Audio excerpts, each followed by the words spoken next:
HelloFresh, America's #1 meal kit delivery service and health meal plan.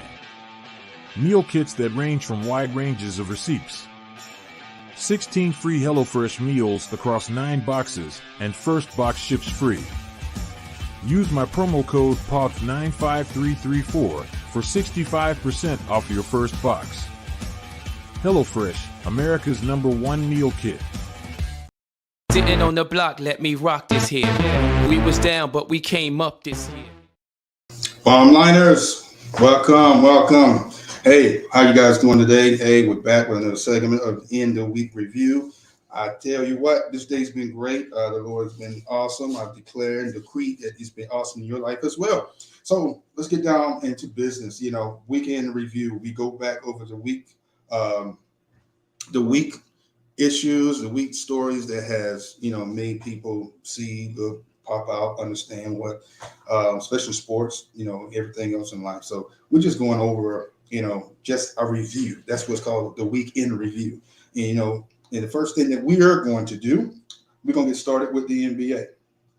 And because the NBA is the one that people are really watching these days. And I tell you what, the NBA, I think that this sport, as a whole is really like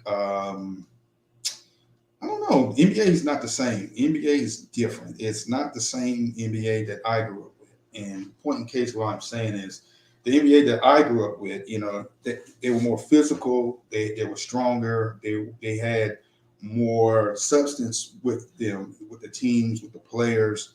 Now these days, like everyone on every team has an agenda, has a issue, a problem, and everybody is covering it, from the news outlets, the media, you just name it, from ESPN, Fox News, just everyone is covering their life. It's like they don't have, any say so or anything to do. So I just want to just really just speak about the state of the NBA. Like even with your favorite team, everybody think the Golden State Warriors, they eventually gonna get together and make a run for the playoffs or for the NBA Finals for the West, to represent the West.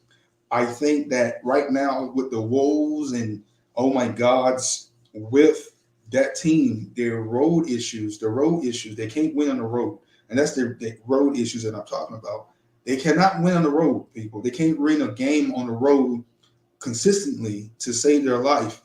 When they home, they're the Bombay. They can shoot your lights out. Defense is everywhere. Well, there's really no defense in the NBA. When a game in the NBA reached 180 points, 300 to 400 points combined from each team in the NBA in this era, come on, man. There's no defense playing. There's no defense at all.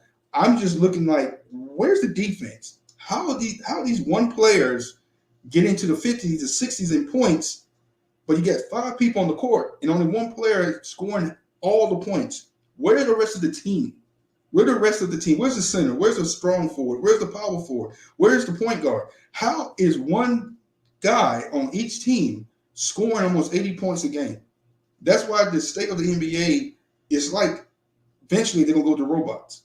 Eventually, robots will be playing the sport. They're going to be cyborgs.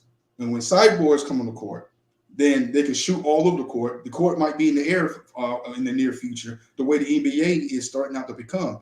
So you got players shooting from half court, shooting from the end of the court, shooting from the bleachers. And they're making the points. They're making the baskets like it's nothing. There has to be something with that. So, I'm not going to say foul play or rigging, but the NBA, the state of the NBA right now, to me, the games are not interesting. The games are having issues to even find an audience now. And now with the audience per se, they want to see drama.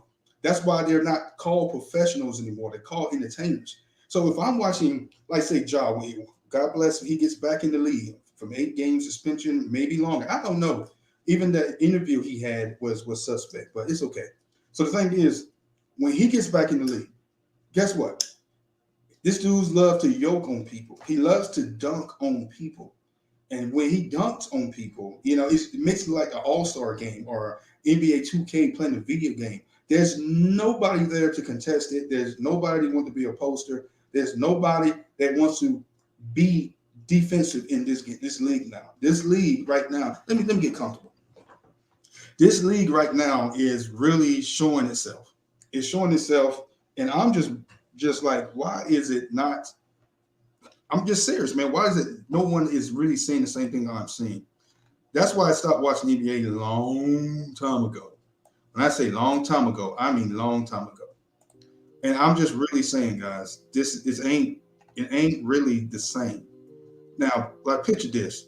When Michael Jordan, when he was playing, it ain't about Mike, because Mike ain't really my favorite NBA player. But he's one of the NBA players that I appreciate and respect. Everybody respect. But check this out, though. I just want to say that if we got to go back to eras and compare players to the players in this era, then there's an issue. There's a big issue. We have this conversation all the time. Who's the greatest? Who's the GOAT? No one's really the GOAT, because different eras, different ball players, man. Fix that right there. I'm just looking at this. That everything that we do should be, not judged, but questioned, or we should be held accountable for our era. Like Jordan, all the players, there's 40 players from my era can name 40 defenders, 40 superstars that went against Michael Jordan to make him, I guess, so-called the GOAT in their list. There's 40 players you can name off the rip. And now, in this generation of basketball, people can only give me 10 superstars. Can only give me 10 point guards, give me 10 power forwards, 10 strong forwards, 10 centers right now, 10 shooting guards, and 2 guards. They can't give it to me without the media naming the ones they want to see become stars. That's how bad it got. That's how bad it is, man, right now. I'm just being honest. That's how bad it is. That is how bad it is. Because right now, I'm telling you, that's how bad it really is. If the media got to start naming no names on these teams to get publicity for that team, publicity for the sport in general, then there's a big problem with the sport. Yes, the sport is generating money. Yes, the sport is generating revenue. But there's supposed to be a recession. There's supposed to be something coming to shut down the economy. And guess what? We still got basketball, football, sports to entertain us on TV, but in the real world, everything's getting shut down and just stop. People losing their jobs. But watching these so-called NBA players, okay, they can do anything they want so far as I'm looking. And they're good. They're good.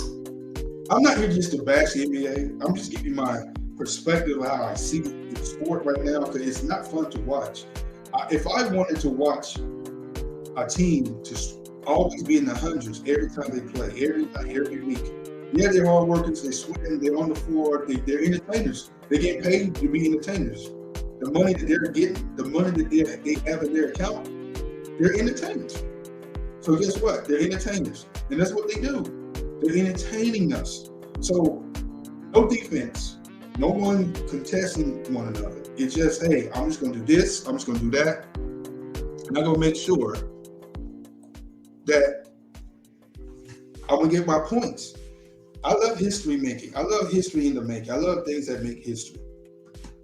My little soapbox about the NBA. This is what the state of the NBA. Okay. And I love, the players getting their due. I love when they do things to brighten up the sport, changing up the sport, and getting their due in the spotlight. I'm not a hater on none of that. But when you go make a sport that is like a gladiator sport now, guess what, man? I'm kind of like right now with it. Because it's not really, give me one second, guys. It's not really, man, the way we see things. It's the way that they're playing. If they're going to do what they're supposed to be doing and make it easier to do it, then guess what? I would love to understand.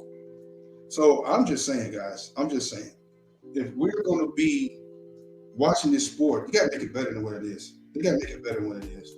If you're going to let the 3-pointers fly from all over the court, then guess what? Let the 3-pointers fly from all over the court. Let something rain, right? But at the same time, man,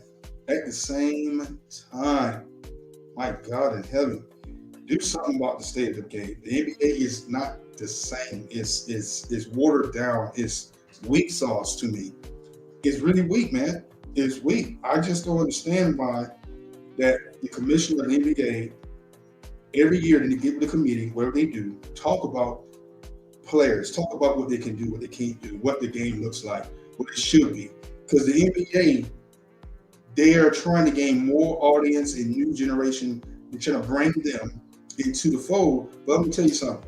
In doing that, there got to be some sacrifices, and I got it. LeBron James, for instance, let's talk about LeBron. LeBron is almost 40 years old. He's 38, 39 years old. He's almost in the 40s. Still playing at a high level. He's hurt right now, or maybe back in, because I tell you, that's how bad I don't really. And at the same time, I'm just to a point where I'm like, what in the world? He's like the biggest star in the game with other stars that's there. Don't get me wrong, but he gets the treatment because he's the face of the NBA.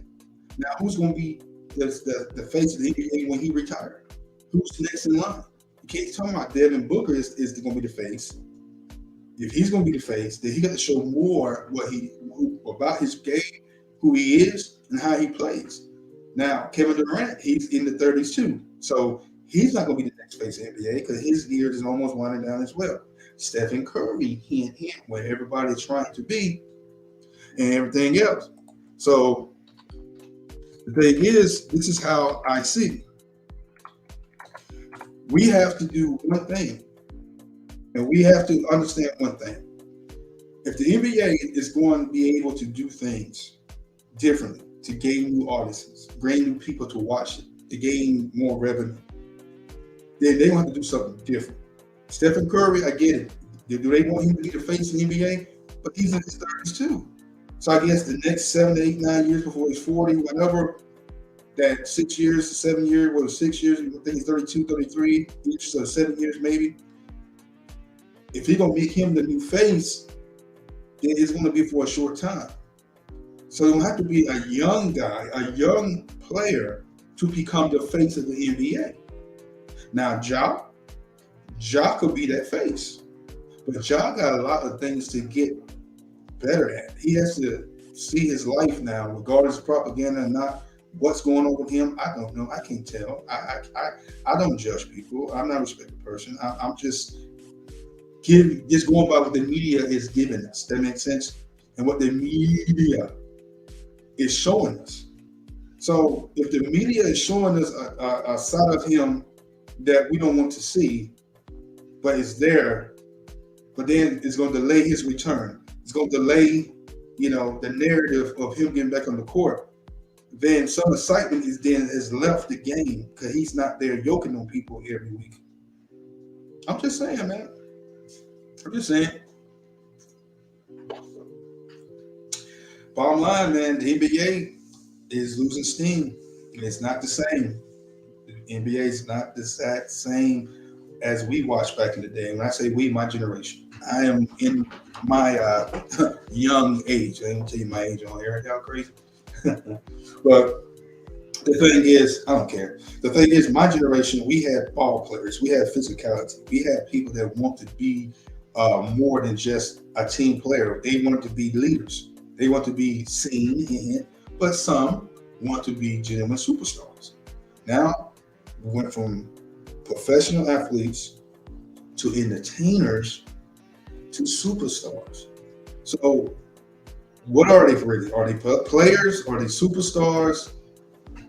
What is the category for these guys? Leave your comments below and let me know how you feel about the state of the NBA. Because the NBA, I'm just going to say, man, I'm an athlete. I love to play the NBA. I don't play the NBA. I love to play basketball. And I like watching some games back in the day. I like to compare my game to Scottie Pippen or Clyde Drexler and stuff like that when I was playing in my youth. I like doing that. But that's my era. the 80s to the 90s into the 2000s. That's it. But 2000 on now to 23, I don't know what basketball we watching, what NBA sport we watching. Who did what? I mean, it's not fun. It's like a circus. It's like the All-Star game every week. No one plays defense. Nobody plays defense. No one checks one another. Nobody is a lockdown, defensive player of the year, a lockdown defensive player. No one's doing that anymore in this game. It's just, hey, give me the ball. I'm going to shoot. Let's run down court. Give me the ball. I'm going to shoot. I can test you here and there. I can test you here and there. I'll block you here and there. I'll block you here and there. Oh, my God. Oh, my God. All of a sudden, the end of the game, 176 to 169.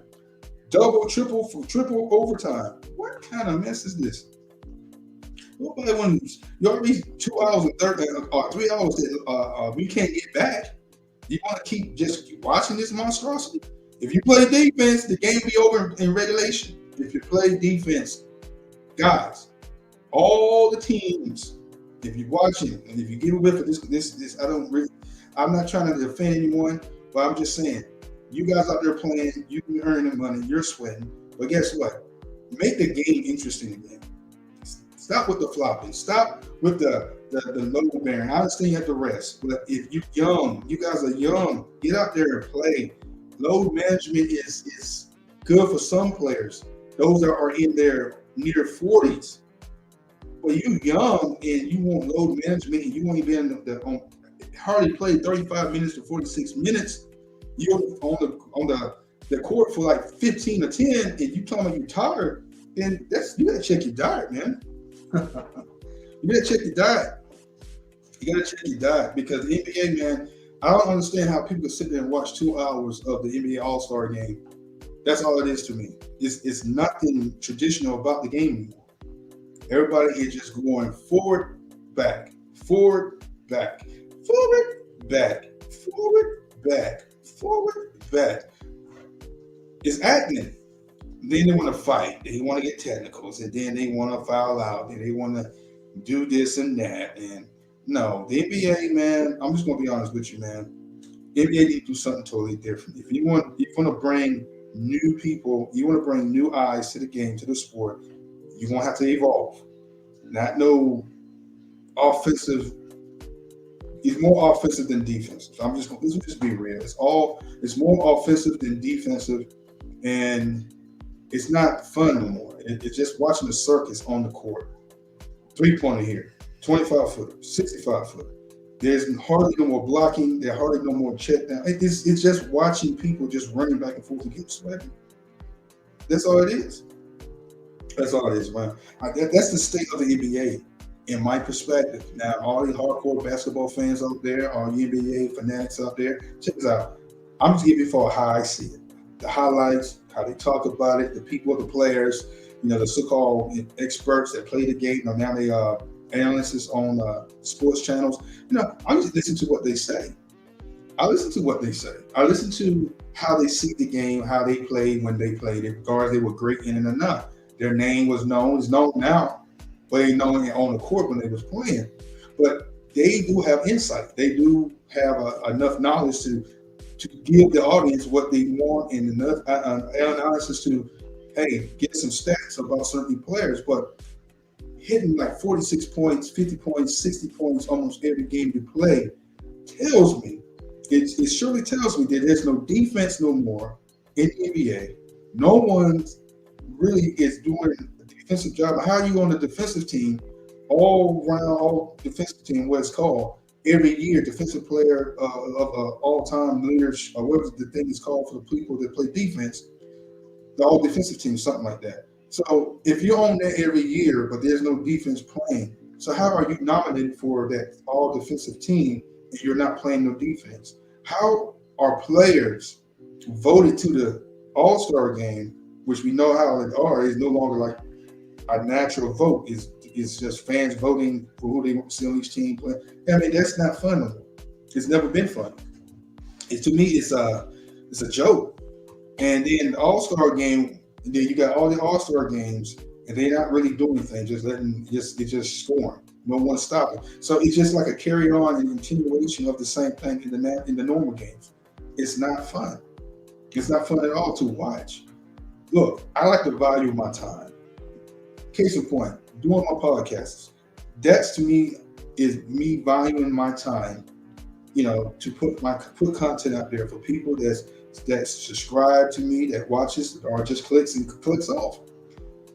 To me, I'm valuing my time in doing something productive. That makes sense? This is my craft, and what I call craft. This is my passion. This is one of my passions, and this is the things that I do. So I understand the NBA players. I'm not out here crying and complaining about what they're not doing, what they should be doing. I'm just saying that if the game going to involve, man, this is not the way to do it. Everybody's scoring. There's nothing going on. Everybody is just scoring. I guarantee you, I challenge you guys, watch the game on probably right now. There's a game probably on right now somewhere. March Madness is on. There's a game, part of the NBA game, come on late on the night, or playing right now as we speak, wherever in the country. There's an NBA game. I challenge you, go on SportsCenter or go online and look at the scores of these NBA games. And look at where these scores are at. These scores are in the high hundreds. Always in the hundreds. I have not seen a low scoring game, mid hundreds, low hundreds, or low 80s or 70s this season. Even for all the seasons to come. I ain't watched all of them, see on the highlights, but I have not seen a low scoring game in this NBA season yet. Every score that I have seen so far, it's been in the hundreds. There've been overtime. There's been just ridiculousness scoring going on in the NBA. Where is the defense, people? Where is the physicality? Once you get physical, they want to fight. You can't bump no more. You can't do the screen anymore. You can't check them. I mean, there's a little holding here and there, but that's how the game is played, people. You got to slow down your opponent if you can't stop your opponent. When Michael Jordan's day, Patrick Ewing's day, they was physical. Isaiah Thomas, Dennis Rodman, when he was on the Pistons, they were physical. Bill Lamar. Man, he was a physical. People want to fight him every game, man. Even the Cleveland Cavaliers back in the day were hot rod. They were physical. Every team back in the day was physical. The Lakers, the Celtics, the Bucks, the Orlando Magic, expansion team that came out of nowhere. And look, now they're here. Even when Shaq was in rookie year, they was physical. He broke backboards. He blocked shots here and there. Now he got dunked on sometimes too, but he dunked on more people than they dunked on him. How about that? That was the NBA back in the day. The NBA now, you dunk on somebody, they're ready to fight you. You get physical, man, they're ready to get mad and get technical fights. I mean, it's crazy. Now they want to dunk and stare at you and I dunked on you. Man, nobody cares about that. Play the game. Stop crying over fouls. You miscalled this foul. Yeah, now get me wrong. Hold up. Don't get me wrong. Some of these calls have cost some of these teams victories. I understand that. Trust me. I don't want to be robbed in anything I want to be robbed in either. But if the ref ain't trying to fix anything and they're not going back and they're not doing anything about it, then what can you do about it but go and play and try to win the game, right? So me personally, man, I just say this. If there's no fixing this madness, the state of the NBA, then you might as well just go ahead and start building your robot players now, okay? Or have a major league 2K NBA 2K tournament. That's what the live action game, the NBA, looks like to me. Somebody playing 2K online and get somebody on to play the game, and it gets getting massacred online. That's what the NBA, the state of the NBA looks like, a 2K game. Somebody have a joystick and playing real life basketball. There's a movie on Amazon called Fantasy Football, and it's a cute movie. The daughter is her father is a football, supposed to be NFL player on the Atlanta Falcons in the running back. He got struck by lightning holding Xbox cartridges, And so he got sapped in just like a video game. That's the powers of the video game got sapped in him. So she's a Madden player. So she's playing Madden, right? But she's controlling her father. And so he's doing all these moves, unbelievable things, winning games stuff for the team. So that's what the NBA reminded me of, a movie. It's fake. That's what it looks like. It's fake. Hey, you get your points, I get my points. Guess what? Then we decide who wins later on with the coin toss. I win, so let me win today. But I don't get my points. And then if I don't get my points, I win. Let me get my points. If I don't win, let me get my points. And then when I get my points, then guess what? We just play this every. It's ridiculous, guys. Come on, man. The NBA, if you want to evolve to the next generation, you got to do something with these stupid rules. You got to do something how the players play. Yes, they get violent, more violent than ever before on the court. You say something, you do something, they push you. Okay, cool. Amen. But guess what? What positive things have came from the NBA so far? Besides the Lakers resurging. Besides the Lakers look like they might be the favorites to win it all. But then you got Kevin Durant, then you got the Phoenix Suns. You got all these guys, all this talent on the West Coast, the Western Conference. And right now the NBA still looks the same. The NBA has not evolved. And Kevin Durant is back in the Western Conference. Then you got LeBron James, you got Stephen Curry, you got Devin Booker, you got CP3, you got all these guys in the Western Conference. You got legends, living legends in their own right in the Western Conference, battling each other. You got Kawhi Leonard, my boy. You got Kawhi Leonard. You got Westbrook on the Clippers. You got Paul George. See, I need almost about 10, maybe 7 people from this generation alone that I think that represents the NBA in its form and fashion the best way possible this generation can see. So, or look at for examples. And these guys that I named, guess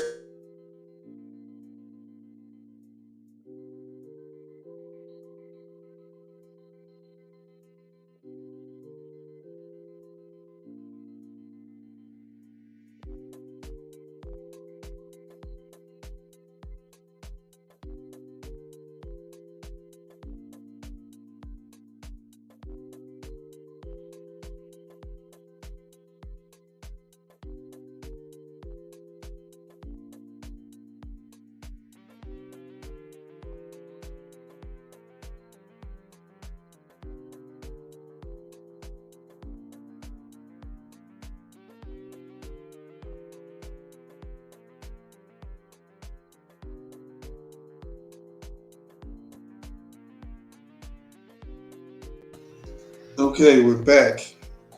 We're back. All right. We had technical difficulties over here, but all due to say we're still moving. We're still moving. So I guess me talking about the NBA, the internet says stop, be quiet. You don't know what you're talking about, trying to take me off. But at the same time, guys, let me tell you something. It's fun. It's awesome. And we have to understand one thing. The NBA is not the same as it used to be. The NBA has to evolve, guys. They have to evolve. They have to evolve. They have to evolve. If they don't evolve, then it's going to evolve to robots, cybernet taking over. And, they want to come out with robots.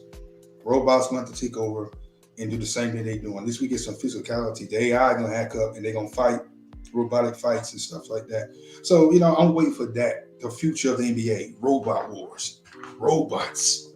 You're going to have robots wearing number 23. You're going to have robots wearing number 23, right? And they're going to try to be like Jordan, but they're going to do all the things Jordan can do because they're robots and they program.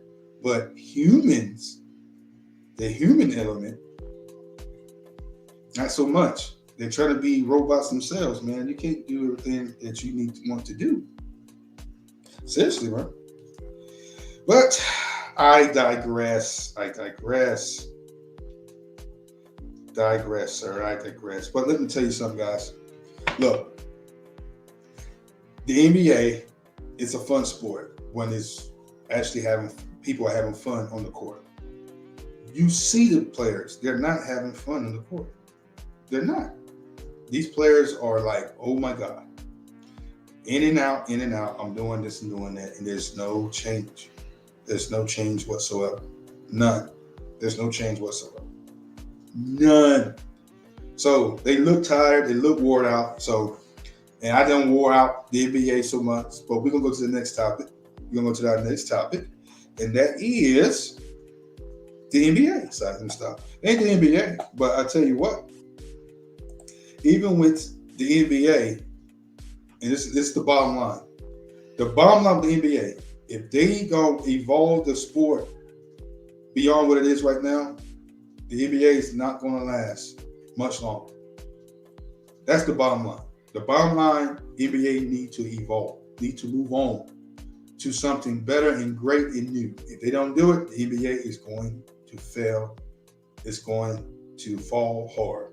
And you're going to not have no viewers or artists watching NBA no longer if the game don't evolve. Because it's getting too easy for these these so-called entertainers / superstars. No longer professional players, but superstars. But yeah. Moving on to the next topic of hand, and that is the NFL. Now, you know how I feel about the NFL. You know how I feel about the NFL.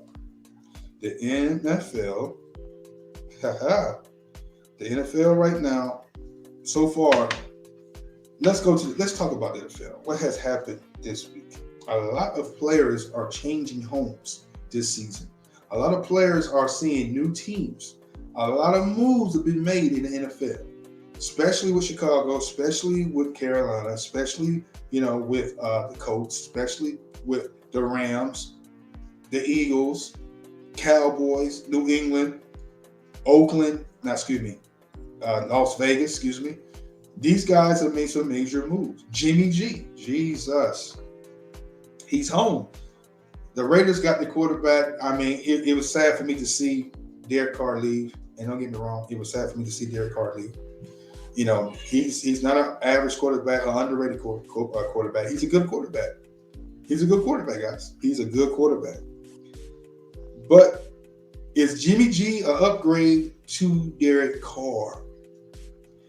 I want to say yes. And this is why I say yes. See, Jimmy G understands how to win, how to bring a team to, championship status, if you will. He's been in the Super Bowl. Jimmy G also know how to, contribute to the team, and he's a born leader. So now Jimmy G with the Las Vegas Raiders, with Josh McDaniels, someone that he's familiar with and knows his playbook, know how to play with him, et cetera, et cetera. With Davante Adams now, that's a makes him a contender. Does it? We don't know, because to me, chemistry is key. Chemistry is key. If you don't have chemistry, then guess what? The team is not really going to go nowhere. Case in point. Last season, Dallas Cowboys had great chemistry. They played for one another. They played great until the playoffs. The defense played great, but the offense laid the egg. They cracked the egg wide open. And they have great personnel on that team. But why every year they can't get no further in the playoffs than they do? Case in point, it goes back to the Raiders. New coach, new playbook, new atmosphere with the coach, new ways of play, new ways, new rules, et cetera, et cetera. Then you get rid of your quarterback that's been there for the last 7 years. Now all of a sudden you got a quarterback that was with the 49ers for the last 5 years, whatever. Took the Super Bowl, lost championship. At least he got some championships under his belt, like in NFC championships. And then now he's a Raider. Now that he's a Raider, it's funny that he's in a place that he could thrive, he could grow, develop players, and just supersede. And I just say that if he succeeds in Oaktown, I keep calling it Oakland. I don't know why. I just Las Vegas, Oakland, Las Vegas. I just like Oakland. I wish they stayed in Oakland. But Las Vegas, the Raiders, LV Raiders, if they just get together, sew the defense up a bit better than they did last season, and they got rid of Walker, so I don't know what we're gonna do with tight end. So I don't know what Josh McDaniels is gonna do, But I think he'll figure something out. He's been in the league for a long time. He's in his first go around as head coach. Last time it wasn't successful, but this time, I guess they tank the season purposely to get what they do. And that's another thing with the NFL. I hate when they tank for number 1 draft, number 2 draft, tanking in the season just to get a position in the draft to get a player. Yes, it's business. But if you're going to play football, let your guys play. But if you're going to know that you're going to lose a game, knowing that you're not going to be competitive, knowing that you're going to just not show up, why play the game, period? Why show up and don't understand that you're going to win? That's why your favorite team is not going nowhere until they're chosen and picked to go somewhere. Let's just real talk, guys. If your team, let's say your favorite team, you want them to go to the Super Bowl, you like the players they got from the draft, the additions, the veterans from free agency, and all of a sudden the team looks great on paper. Here comes preseason. Preseason don't count. Preseason don't count. Preseason does count. Preseason does count. Because it's where you choose your personnel for your team for that season. Who you want to stay, who you want to pick, who you picking, and who's going to be on that team, who's going to be strong in that position, who's going to be strong in that position. That makes sense? So at the same time, if preseason doesn't count, then why do you have preseason? What's the point of preseason? We got to see where we had to, because of OTAs, training camp, we're going to see what we learned. No, that means the first maybe 6 weeks of the regular season is still training camp. It's still preseason to them because they still ain't gel. Some teams ain't going to have that great chemistry, just like the Cowboys did. Cowboys 2 years in a row had great chemistry, and they played together. The O-line's phenomenal. Now, we're out, Ezekiel Elliott. I don't know what team he's going to be on. Pollard's hurt, but he got the franchise tag, and it's weird. So I don't know what Dallas is going to do with running back, but Dallas going to do great things. And I'm telling you, it's going to be great things. Keep trying. Keep trying. And I tell you right now, if Dallas get the right personnel, Dallas is going to go with the hump. They always blame Dak. And that's my problem with the NFL, man. They got to have a scapegoat. Got to have someone that have the blame game. Now, Michael McCarthy, he is calling the offensive shots for Dallas now this season coming up, 23-24 season. So if he's going to be the offensive coordinator now anything that goes wrong with Dallas this time, you got nobody to blame but you, Mike. And that's where the Dallas fan base is going to go nuts.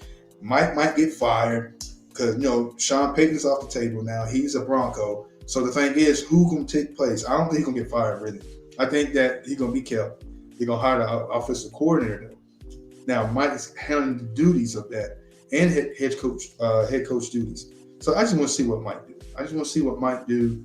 Be honest, I'm not a Cowboy fan. I'm a football fan. And I want to see every team prosper. I want to see every team, play. But the league, powers that be, got to let them play.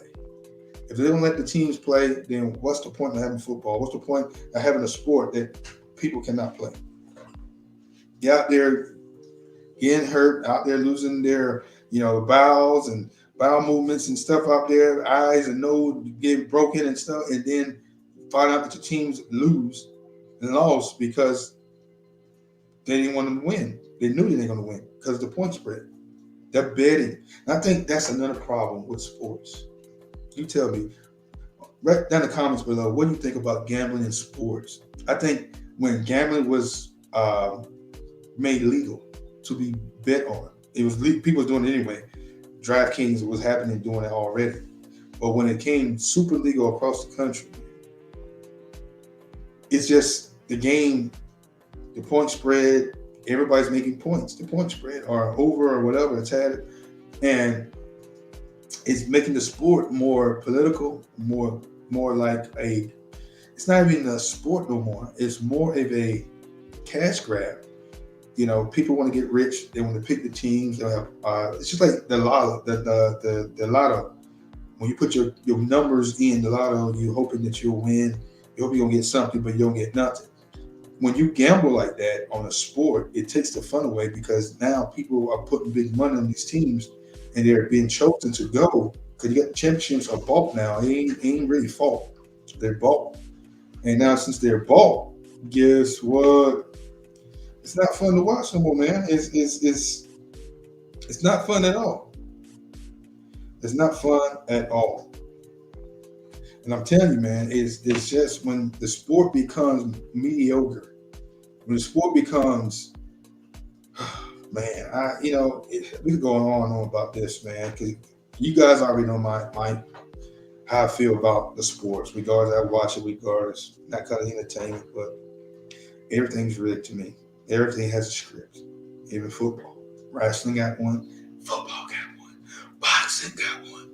Boxing got one, hockey, soccer, tennis, the golf, the Olympics, just name it. Everybody has a script to follow. And it's sickening that it's really being shown and being seen right up front.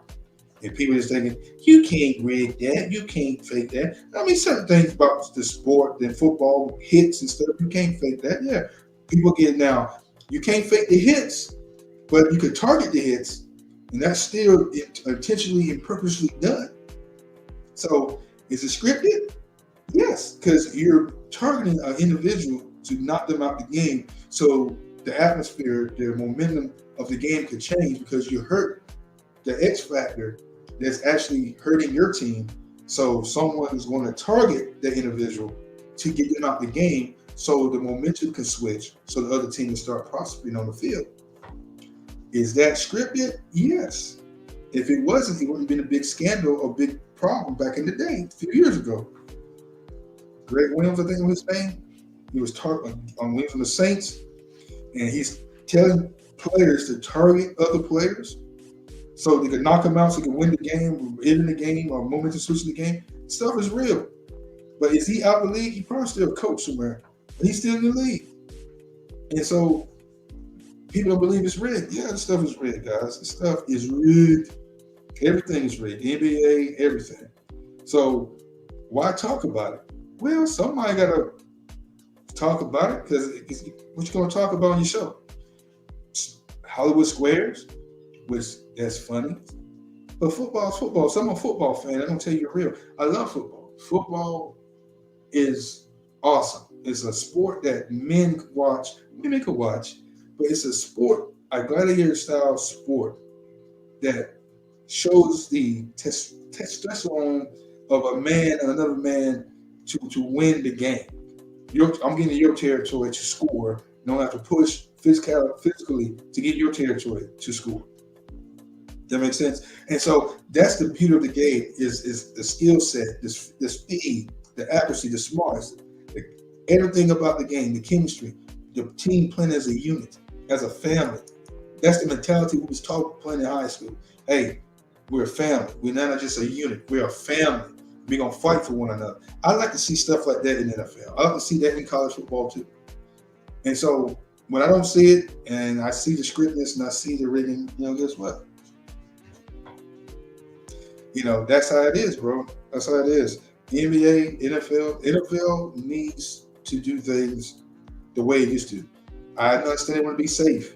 I know, like for instance, Tua, Miami, concussions galore. But is he going to play this season? Are we going to see him play this season? I'm just saying, man.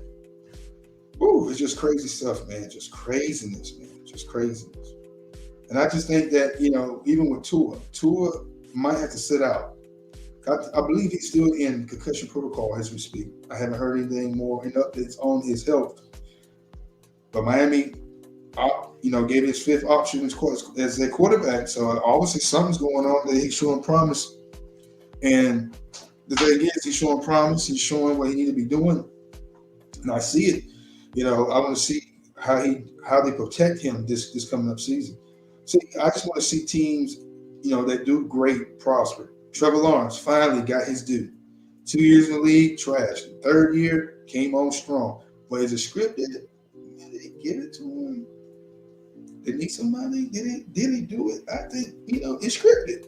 So the NFL has to do things to show people, hey, man, we're going to play. But there's no competitiveness in the game.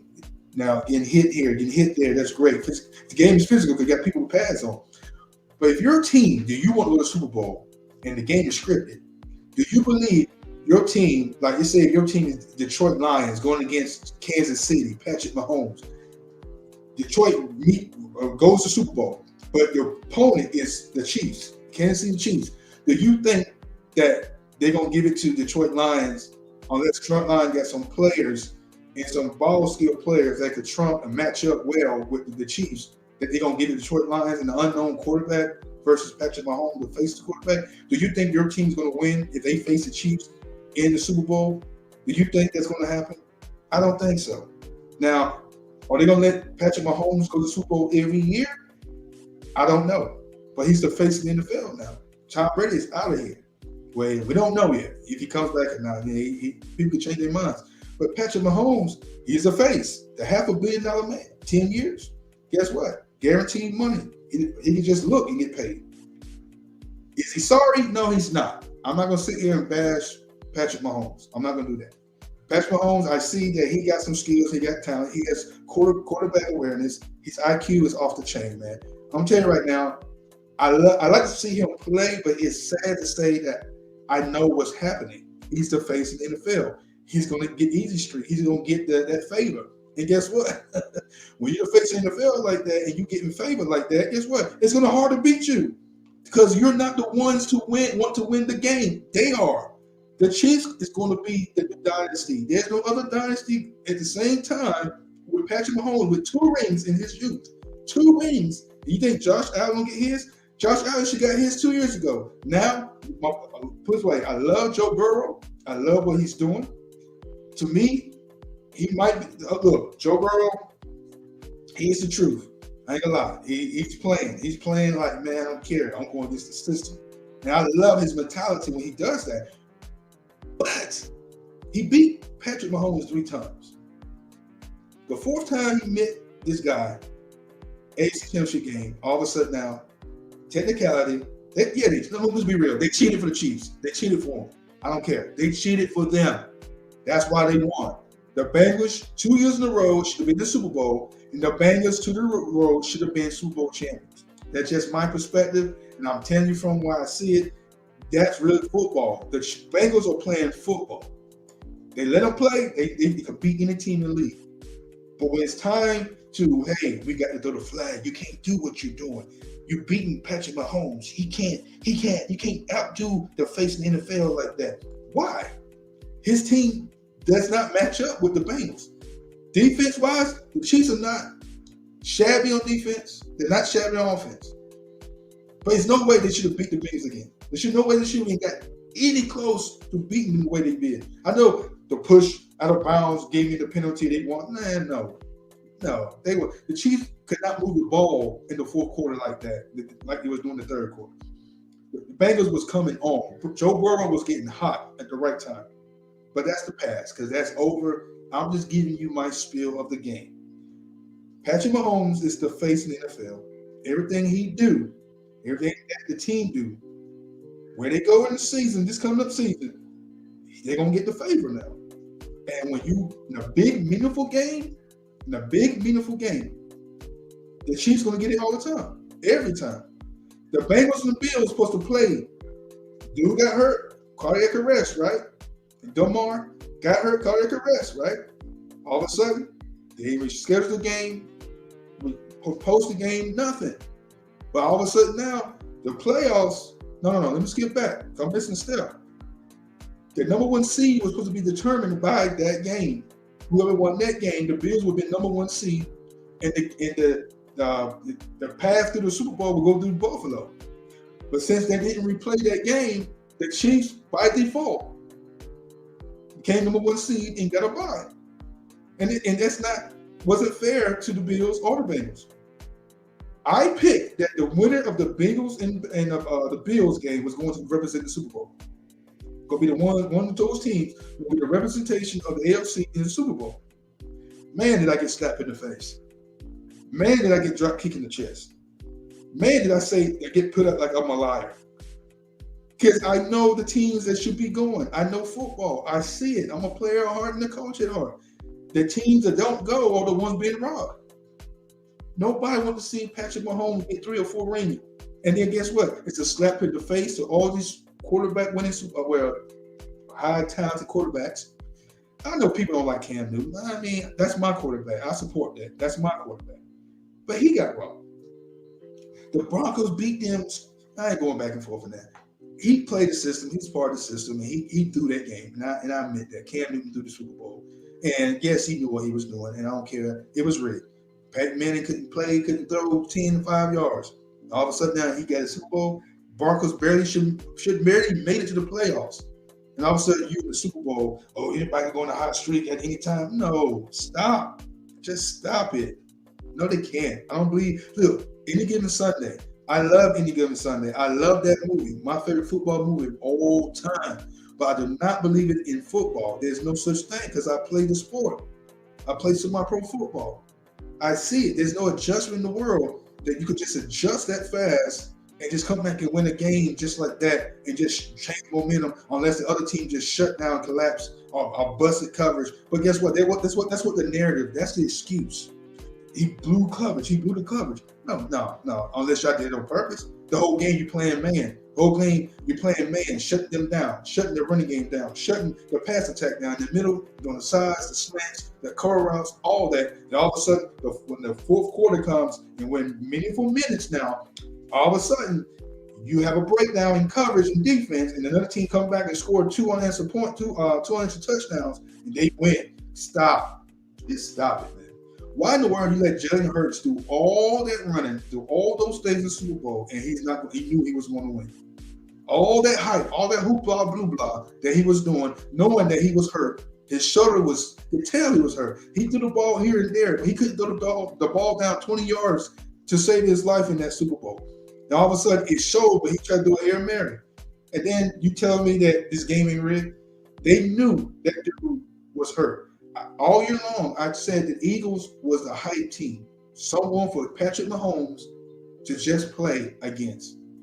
And all of a sudden, so he can get his second ring. So you're telling me Patrick Mahomes is better than Aaron Rodgers? You telling me that Patrick Mahomes is better than Josh Allen, Lamar Jackson, and Joe Burrow? That's what I'm asking you, that those are watching. Leave it in your comments below. If you could type, give me your answer on that. I want to see if I'm crazy when I said that. You're telling me that there's nobody else to contest Patrick Mahomes. We didn't know who this dude was until Alex Smith went down. All of a sudden he comes in. All of a sudden now he's the messiah of football now. And then people are going to say that he's just the best. He's the greatest. He just got 2 rings. And all of a sudden now he's just a GOAT. Man, stop. Tom Brady, 7 rings. They call him the GOAT. Now Patrick Mahomes is greatness, destined for a dynasty, destined to be great than Tom Brady. No, it's crazy. It's ridiculous. That's why it's so scripted, man. And that's why I'm like, I don't get passionate like I used to. I used to get mad. Yeah, everybody used to. Yeah. I don't do that no more, man. When I watch a game, I'll be like this. The team that I really do want to win, I just be like this, man. I'll be like, yeah, I see it a mile away. First half, you get all this great performance, defense, whatever, pass the ball, and the other team ain't doing really nothing. They're not aggressive. All of a sudden, second half, here comes now. They want to turn it on and play. And the strategies in it, I get it. I understand that part of football. But when you're getting dominated the whole game, when your team is hardly on the field for 48 minutes of the game, your team is hardly on the field, and the other team is making mistakes. And you kept on the mistake, and that's part of football. But when you have no clue of what you're doing and the play caller you're getting is not working, and then you tell me the last 8 minutes of the fourth quarter, all of a sudden you get together and you score 200 points and you win the Super Bowl. You come back victory. Oh man, in the high ankle sprain. Michael Jordan had the flu. Patrick Mahomes, ankle sprain. I just want to drink water, man, and spit it back out, man. That's all I want to do at that moment. You know, my wife don't even watch football, guys. She's a 49ers fan, but she don't even watch football because she's from the Bay. She was born in the Bay. She don't even watch football. But I taught her how to see the game for what it is, the corruption, the rigging, the scriptness of the game, like wrestling. It's a new WWE. I taught her how to watch the game, listen to the commentators. The commentators would tell you who's going to win the game way before the game is over. Halftime, listen to what they got to say. Oh, the 49ers are going to win this game because it's going to be a close game. So that's why they're going to come back and win the game. They got certain words and certain wordplay they say, but they'll tell you which team is favorite, regardless of the point spread and the betting, is going to win the game. They'll tell you who's going to win, but they'll still tell you with words and jargon that they can, but literally can't tell you that the 49ers are going to win. But they're going to use certain jargon to disguise what they're trying to tell you subliminally and say, this team is going to win. The team that the nation or the people that's betting on, or whatever the contract of that state that is bidding and broadcasting and distributing that game is going to win the game. Trust me, just watch it. Watch it when you see defenses start to play zone, and you're like, "Why are you playing zone? You're playing man to man the whole time."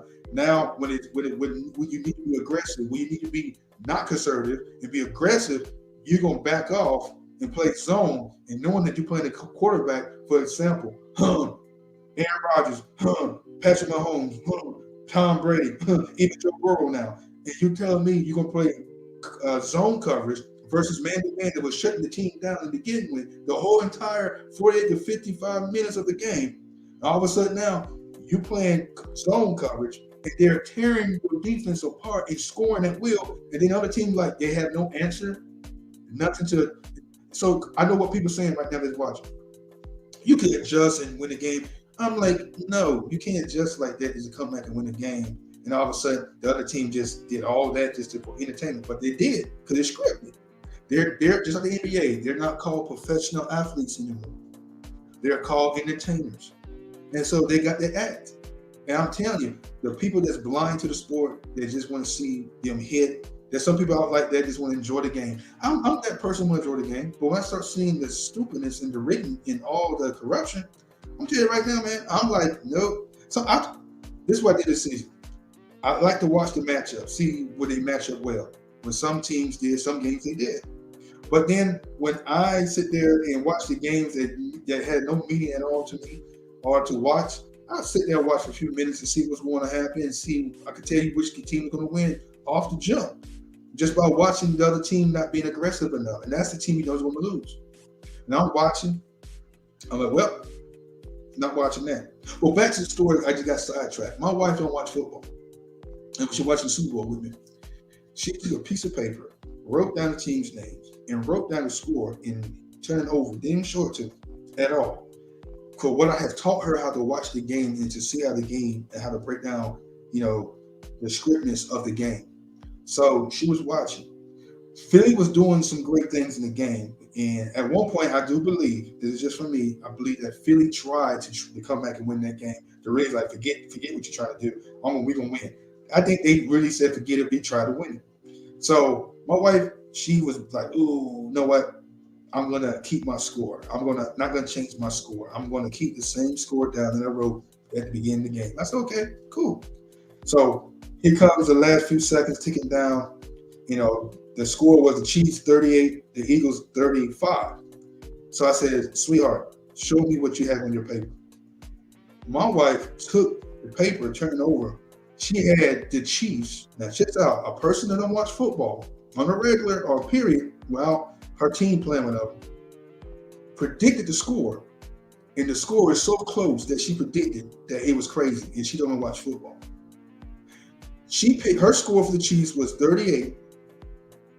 And then her score for the Eagles was 31, which we know they scored 35, right? So I'm like, wow, a person that don't even watch football. She saw from the beginning of the game.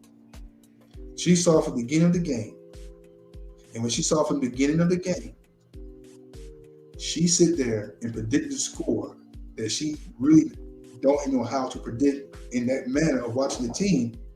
And all of a sudden, she just saw what she saw.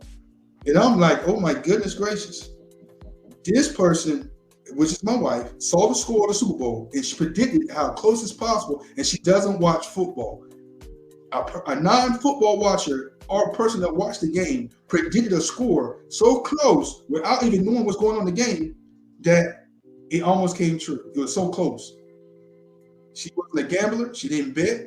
She didn't do anything of that. She just saw what was the game. She listened to the commentary. That's how I show her and talk. And then guess what? Her score was really it was almost dead on the money. And this is a person who don't watch the game. So if my wife, which doesn't watch football at all, could see the corruption and see the written in the game, then my friend, most people that watch the sport are really blind. I'm just going to tell you right now. It's crazy, guys. It's really crazy. It's really crazy. And I'm going to say right now, it's really predictable how the NFL, NBA, everything we talked about so far is. But I'm just going to say this, man. This is crazy. It's just so crazy to a point where people need to understand when you see the game like that, and when you see it, and when you don't see it, it's going to turn you away from the game. See, I'm a football player. I love football, but when I see just that craziness that they do in the game, it turns me off. I mean, I can sit there watch a game and normally I just watch the game regardless of who's going to win. Now I'm just so uninterested that I just midway, I just turn the game off. For instance, what game was it? Yeah, the Giants versus the Eagles in the playoffs.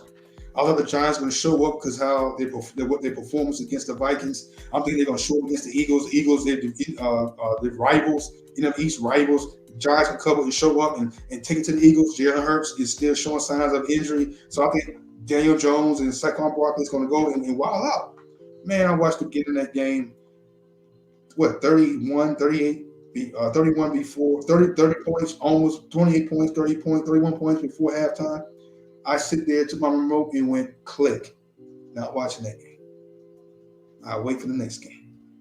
It was the best game of the whole entire playoffs, which the 49ers and Dallas Cowboys, which still was scripted, but it still was a good game. It was scripted, good game. So enough of the NFL. Let's talk about the next topic. Oh yeah. To all you movie fans. Now, I am not going to spoil this movie for y'all. I've seen it. I think it's a great movie. On my meter, my star meter, I give it a 7 out of 10 for my critic mode meter. 7 out of 10 stars because it's a great sequel for the franchise that is represented. Okay, it's a great sequel for what it is. It's not meant to change the game, change the whole narrative of superheroes, change the directive or anything. It's a sequel to Shazam. If you like the first Shazam, guess what? You're gonna love this one. To me, I think this was better than the first one. And like I said, not gonna spoil anything. Just gonna talk about the nature of the movie, the nature of the DCU. Because the nature of the DCU, which James Gunn and what they're doing, this movie is like the spokesman of that. Because he says chapter 1, when he came out and put out the announcement what they're trying to do to DCU, it's called the Gods and Monsters. Now, watching this movie, when you go see it, if you have seen it, guess what? Gods and Monsters, you understand chapter 1. This is like the first staple of that moving forward. This movie, you know what? Non-spoiler, I'm just giving my review of it, but non-spoiler, I'm not going to spoil anything of the movie. This movie was very, very, very, very, very, very fun to watch. Okay, that's everyone's saying fun. Very fun to watch. If you're a believer, spiritual, if you're going to see a lot of things biblical, a lot of things they took from the Bible, a lot of things that going to kind of disturb you a little bit. It's darker than part 1. Now, part 1 is dark, but this is darker than part 1. The language is more into tune in this movie. It's a lot of language. So you're going to take your children, be advised. That's why it's called, I think it's PG-13. Yeah, PG-13. So you're going to take your children younger than 13. So parents, be careful for what you let your children hear and see in this movie. The overall plot of this movie has its flaws. Okay, it does. It has its flaws. It has certain weaknesses, but the weaknesses don't ruin the movie. The flaws don't ruin the movie. The action is more than part 1. It's a little bit longer than part 1. Overall, the movie sticks out on its own. It's a true sequel to the first Shazam. Like I said, non-spoiler. I'm not going to spoil in the movie. I'm going to tell you about what I like about the movie is the continuation factor with James Gunn from Marvel. Big influence in this movie. Continuation from part one into the future projects. You now see it in the DCU. So when you see the end credits and stuff, which I'm not going to tell you what it is, go see it. It's not like nothing go, oh man, but if you're a fan of the properties that you do see in it, and the people, the characters, you'll like understand what James Gunn is trying to do. So, other than that, the movie is all that in a bag of chips. The movie has a lot of promise. Some parts that I didn't agree with, some parts was laid flat, but some parts was excellent. The acting of everyone was awesome. Don't get me wrong. The acting was awesome.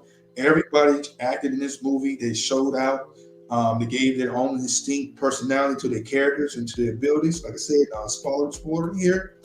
But when it came down to moments to be serious in, I'm speaking about Shazam. I'm going to speak about Shazam. When it's time for being serious in certain moments, he missed the mark. And, Shazam, in the comic books, we know that he's a child. In the movies, a child, the grown man's man, a superhero body. But at the same time, even in that perspective, he serious moments, even the comic book, even the cartoon, when it's time to get serious, Shazam gets serious. And in most parts of this movie, the serious parts, he's making jokes, which doesn't land all the time.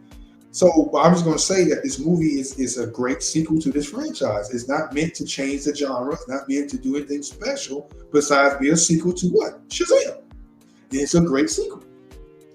I give it a 7 because 7, it means it's good. It's watchable. It's entertaining. You're going to see some messages. You're going to see some things that might throw you away, but the movie is nice. I like the movie. I enjoyed it.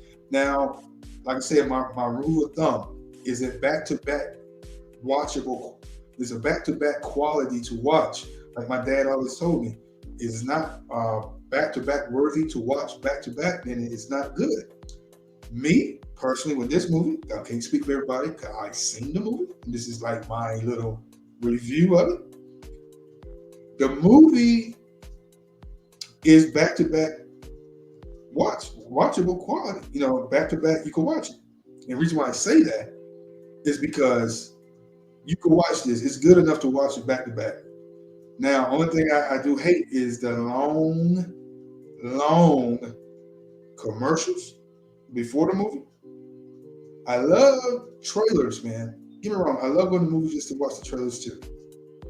But when your trailers is longer than the ads that's on your streaming services that you have at home, and then after they show the trailers, there's more commercials before the movie even starts.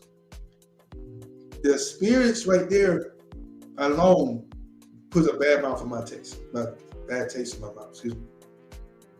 Does that make sense? It puts a bad taste in my mouth. So I'm just like, no, no. The experience of going to movie theaters, watching movies like this has to get better. So, case in point, I think I'm on my Avatar review. After watching that in 3D, Avatar 2, no other movie in their special effects wows me or is just cartoony to me now since I watched Avatar in 3D, Avatar 2 that is. But watching this movie, I could bypass some of the special effects. It wasn't shoddy. Was it terrible? It was okay for the movie. And only thing going forward in this movie that they got to make, since Billy's getting more mature and he's actually becoming a man, because he's older. Everybody's older in this movie. Their age differences and older. So, eventually he's going to choose another champion. So, or just stay the young adult Shazam. I don't know. I just say that moving forward, the movie, tear-jerking moments, the emotional strings pulling, it was okay. I mean, did I tear up? Yes, I admit that. I tear up at points that touch my heart, man, whatever. So, yeah, some points I like, oh my God. But the thing is, not oh my God, but, it touched me a little bit. Yeah, I'm really crying. The movie's good. The movie was a great movie, man. It's a great movie. I say go see it. There's a lot of subliminal messages in this movie. You got to catch it. I'm serious. You have an open mindset when you see this stuff, especially stuff that's written in the Bible, man. It's crazy stuff, man. But overall, the movie was a number 7 on my critic mode chart, critic mode meter. Number 7 star. Got 7 stars out of 10, so that's pretty good. So on HBO Max, when I see Shazam 1 and then Shazam Fear of the Gods, which one am I going to watch? I'm going to watch Shazam Fear of the Gods versus Shazam. Because to me, Shazam Fear of the Gods is better than part 1. Yes, part 2 is better than part 1, guys. Go see it and see for yourself. Leave comments down below if you want to see it. If you already saw it, let me know how you feel about it. Because I'm letting you know, I prefer part 2. Just like, for instance, example, Sonic 1, Sonic 2. Which one the better movie? To me, Sonic 2 is better than part 1. Part 1 is a good movie. It's a nice movie. It's a good movie. But Sonic 2 is a great movie because they went big. They did the exact same thing in this movie, Shazam, Fear of the Gods. They went big. And then I found out that, the Daughters of Atlas, played by Lucy Liu, Helen Mirren, and the newcomer that I haven't seen, they're made up villains. They're not in this comic book. There's not in the folklore of Shazam. They're made up villains just for this movie. I could be wrong. I know I read it somewhere, but they're made up villains. So if these guys are made up villains, they did a phenomenal job of being sinister, being hardcore, heartless, and they took it to Shazam. The whole entire family, really, the Shazam family. And I like that about the movie. And since the movie's out, it's sad that the movie's not going to overperform the way it should. I think this is the type of sequel that they should have pushed back later in the year. I think they should have pushed this movie to like Halloween, like October or mid-August or even September. It would at least get his money, you know what I'm saying? Because there's probably nothing else to go against it. But right now, Shazam is not going to get his full due because I think this movie deserved to beat Black Adam because this movie is way better than Black Adam in a bag of chips. They even made fun of Black Adam. If you got to catch it, it's subtle. It's real subtle. Very subtle when you see it. They made fun of Black Adam. They made fun of Black Adam so much in this movie. When you watch it, you're like, oh man, they're picking on Dwayne Johnson. I don't care what you say. I could pick stuff out like that. I went to school for motion picture 101. They taught us. They taught me how to see movies, what it is, and what they're trying to say, even with subtle things, with subtle movements, subtle key moments in the movie, color, the action, the sequence, the cinematography, all of that, the angles of the camera, whatever. It tells a story more than what the story is telling. So they picked on Black Adam. They really did. They picked on Dwayne Johnson, Black Adam, and I enjoyed it. I saw that. I see what he was doing. And everybody that see this movie, they saw that moment, regardless of what the movie and how it got to that point. There's no denying that they picking on Dwayne Johnson. There's no denying they're picking on Dwayne Johnson. There's no denying that they're picking on Dwayne Johnson. Okay? There's no denying at all. Because I'm telling you right now, it's funny to a point where Dwayne Johnson messed up for separating Black Adam from Shazam. It makes no sense. It makes no sense. How you separate the arch enemy, the arch nemesis of Shazam, and try to make his own separate franchise, trying to make him the new Superman, and he has no billing or no reason to be in that league right there. That's crazy. And then instead of you having a sequel with Black Adam and Shazam fighting each other, okay, you got made up villains to fight Shazam to even give it any type of value or entertainment value to the people or the fans of the property. It's stupid, Dwayne Johnson. I'm just going to be honest. You messed up badly. Before I go on and on about this, another word from my sponsor. HelloFresh, America's #1 meal kit delivery service and health meal plan. Meal kits that range from wide ranges of receipts. 16 free HelloFresh meals across 9 boxes, and first box ships free. Use my promo code POP95334 for 65% off your first box. HelloFresh, America's #1 meal kit. HelloFresh, America's #1 meat market. Hey, support the vision. Hey, you got the promo here. You got my code right here. What are you waiting for? Go online right now to HelloFresh.com. Use the promo code. Get your first free meals and first boxes 65% off. It says 60, but I say 65. Go get it now. HelloFresh, America's #1 meal kit. Woo! All right. So back to this movie. So there's some world building going on. So you can see the influence of someone hint from a different studio that is director of a certain movie, Guardians of the Galaxy. So you see his influence. You see what he's doing. You see how he's trying to connect the stories, which is great for the new DCU studios and their properties. So to me, it's headed in the right direction. Regardless how big this movie is or how much money this movie make in general and overall worldwide this weekend or not, hope it do better than, hope it least get in the hundreds. But other than that, this is a first step and it's a good step going forward to what they're trying to establish. Now, The Flash, I think The Flash is going to blow it up wide open. I think The Flash is going to submit some things. You get what I'm saying? So The Flash is going to do some damage. And I think The Flash, not because of Ezra Miller, but because of Michael Keaton, and then the rest of the story is building. And to me, Ben Affleck, he looks great in it as well through the trailers. I think that's going to interconnect with this movie some way, somehow. Okay? He even mentioned The Flash in this movie. So he name dropped The Flash. He name dropped a lot of superheroes, especially Wonder Woman. But he name dropped The Flash as well. So I want to see how interconnected with this movie and The Flash will be.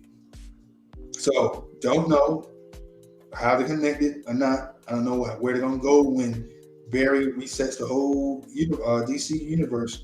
But I think that they're heading in the direct direction and they're using The Flash as a stepping stone, a stepping point to do that. And then after The Flash, we're going to see what they're going to bring. Because again, you got Aquaman, Lost Kingdom, which so far I've been hearing it has some bad test audience reviews. So I don't know, massive reshoots happening right now as we speak. I don't know. But if the only $1 billion earner from the DC universe or EU universe, whatever, DC universe comic book character, they hit $1 billion, Aquaman, and your sequel is in trouble, then I don't know what to tell you, DC fans. I don't. I'm a Marvel fan. And don't get me wrong, MCU is not in a better place neither. MCU sucks right now. And watching Shazam, now hold up. I'm going to say this. Watching Shazam and then thinking about the level of trash or garbage that the MCU put out, Shazam is better than Thor, Love and Thunder, The Eternals. Is better than Doctor Strange to me, Multiverse of Madness. Most other garbage movie came out, and it's better than Black Panther, Wakanda Forever. Yes, that movie is better than all those combined. I had more fun watching this movie than I had watching that trash that Marvel put out. So from last year to now, the only one that I enjoyed that Marvel put out was No Way Home, Spider-Man. That was my favorite because Spider-Man is my boy. So right now, what Marvel's putting out, the MCU, the Wokest studio, because they connect to Disney, Disney's own, it's tearing up the Marvel everything, movies, going forward. There's no need to watch it because they're gonna keep putting this agenda. Now, watching this movie, they have one thing that they had to throw in there. I don't approve of it, right? But they had one thing that they had to throw in there, but they didn't force it. Okay, they mentioned it. Now I'm not gonna spoil it in the movie, but when you watch it, they mention it, the woke thing. They just threw it in there. It's just one little scene, well, actually two scenes, but not a scene they just throw in your face, right? Like, here you go, it's obvious. No, when you watch the movie, you'll see it. And to me, regardless, I don't want to see it at all or hear about it at all, but it didn't just ruin the movie or change the atmosphere in the movie. It didn't. It just said it, spoke it. Let's move on back to the plot. It wasn't a big part of the plot. It wasn't a big deal. It's just like, hey, okay, cool. We knew. Let's go. And I like that. That was promising. So if you're gonna do that woke thing and pushing in your agendas in the movie, do it like the way Shazam did. Don't do it like Marvel's doing. They're just rubbing it in your face. Just rubbing and rubbing in your face. It's ridiculous, man. Guys, it's ridiculous. But I digress, okay? I digress. I'm not gonna beat it up. But go check this movie out, guys. If you have not seen Shazam, Fury of the Gods, it's an entertaining film. If you're a superhero fan that likes properties about mythical gods, Greek gods, and Norse mythology, Shazam Fear the Gods is nice to watch. If you are a believer, Christian, follower of Jesus Christ, you're gonna see some spiritual things in this movie that is gonna, you're gonna recognize right away. And I'm not gonna spoil that neither, because I want you to see it for yourself. But keep discernment and keep your eyes open, spiritual eyes open. So that said, go watch this movie. I recommend it to you. Date night. It's not really for. It's darker than part one. If you've seen part one, it's really dark. It's very dark. Some things, the language and stuff is, almost like certain languages. But if you got children younger than 13, even 13 period, just be cautious about what they say and stuff they put out here and the stuff you gonna recognize in this movie. It's definitely James Gunn has his. I don't know. He's like a producer or not. I get to see the credits like that. I should have watched that. I'll check it out sometime later on. But he has some influence somewhere in this movie because it reminds me of Peacemaker in some parts. And then at the end, you definitely see the influence of James Gunn. So leave your comments down below what you think. If you've seen the movie, let me know what you think about the movie. If you have not seen the movie, go see it and still tell me what you think about the movie, what you see so far from the trailers. But overall, this is the right direction that the DCU is going. It's the right direction. It's not bad at all. This is the first, remind me of the first phase one of Marvel. And this movie really, it's good. It's a good movie. Get around. It's an action-packed movie. It's a great movie. Some flaws here and there, but it doesn't ruin the movie. Some weaknesses there, but it doesn't ruin the movie. But overall, the movie itself is a great direction to head into where James Gunn is going to take the new DCU. And I am aboard. I'm still a Marvel fan. I'm not ditching Marvel right now, but right now, Shazam is so far the best superhero movie on the market right now.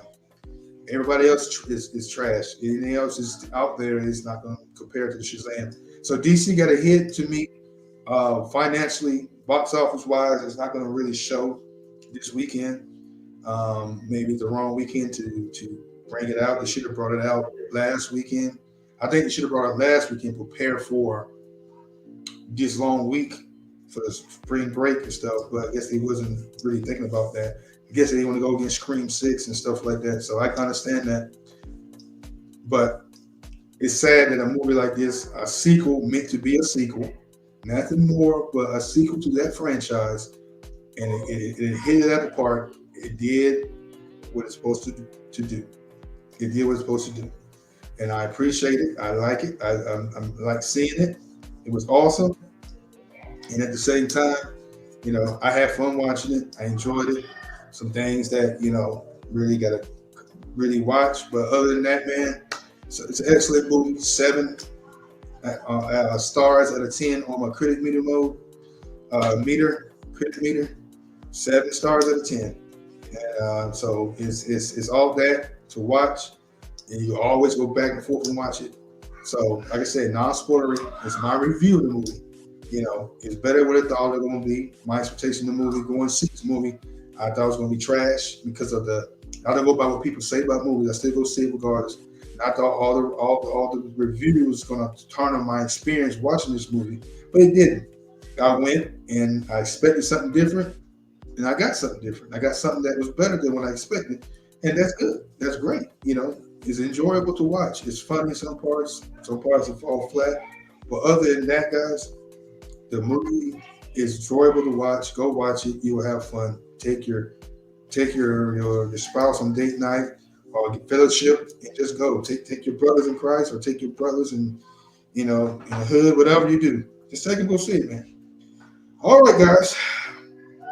Eventually, because I had a guest tonight, but guess what? He has technical difficulties tonight, but it's all good. He will be back soon, maybe next weekend, depends on the schedule. But guess what, guys? I enjoyed my time. We had so much more stuff to go, and so much more stuff to talk about. I skipped gaming because the movies, to end the segment would have been better. But next time we're gonna finish what we started. Remember, this is the weekend review, not the weekend. The weekend end review. So we go over the things during the week and stories of the week that we seen that we didn't want to talk about, touch on, that we couldn't talk during the week. We do it on the weekend. That's why it's called the Weekend Review Show. So guys, love you guys. You guys stay safe. Have a blessed weekend. Enjoy your time. Spend time with your family. Drink some water. Stay hydrated. Take your vitamins. Eat your vegetables. Eat your fruit. Get your potassium, your fiber, all that in your body, and just continue to just give all glory and honor to the fallen heaven, which is our Lord and Savior Jesus Christ. Without Him, we are nothing. If that makes sense, it makes sense to me. So, all right. Bottom line, guys, this movie is all that in the bag of chips. Go watch it. Shazam! Fear of the Gods is an awesome movie. You're gonna enjoy it. You're gonna enjoy it. That's the bottom line. I recommend and endorse this movie, as in superheroism, not in with the content of the movie, but the superheroism and fan of superheroes. Go watch this movie. This is one of the better superhero movies that's out there in the theaters that we got in recent months and last year. Yes, I said it. That's the bottom line. All right. From me to you, guys, stay up, stay hungry, stay thirsty, pray, read your word, and we will get back with you later on. This has been LJ. This is the bottom line. And bottom liners, love you. Hug your loved ones. Stay safe. Peace. Salute.